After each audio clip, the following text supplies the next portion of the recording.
দেখো তো, দেখো দেখো আস্তে আস্তে। কি এটা? দড়ি আছে স্যার। সাথে কি এগুলো? দড়ির সাথে কি এটা? কি এটা কি এই যে তারের টেপ নাকি? বিদ্যুতের তার টেপ? স্যার স্যার টেপটা এইটা হয়তো মুখে মারছিল, এই যে রক্ত সহ স্যার দাড়ি লেগে আছে। ঢাকা আবারও কেঁপে উঠেছে এক শিউরে ওঠা হত্যাকাণ্ডে, যার কেন্দ্রবিন্দুতে রয়েছেন রংপুরের ব্যবসায়ী আশরাফুল হক।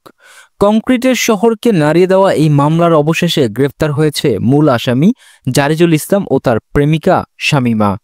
শুক্রবার রাতে গোয়েন্দা পুলিশ, ডিবি ও র্যাব ৩ আলাদা অভিযান চালিয়ে তাদের আটক করে।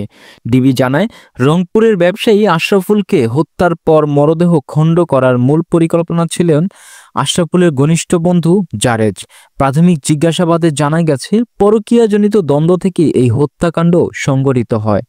একই রাতে র্যাব ৩ নিশ্চিত করে হত্যাকাণ্ডের পর মরদেহ খণ্ড বিখণ্ড করার কাজ সম্পৃক্ততার অভিযোগে জারেজের প্রেমিকা শামীমাকেও গ্রেপ্তার করা হয়েছে। তাকে জিজ্ঞাসাবাদের জন্য হেফাজতে নেওয়া হয়েছে এবং তার কাছ থেকে উদ্ধার করা হয়েছে বেশ কিছু গুরুত্বপূর্ণ আলামত।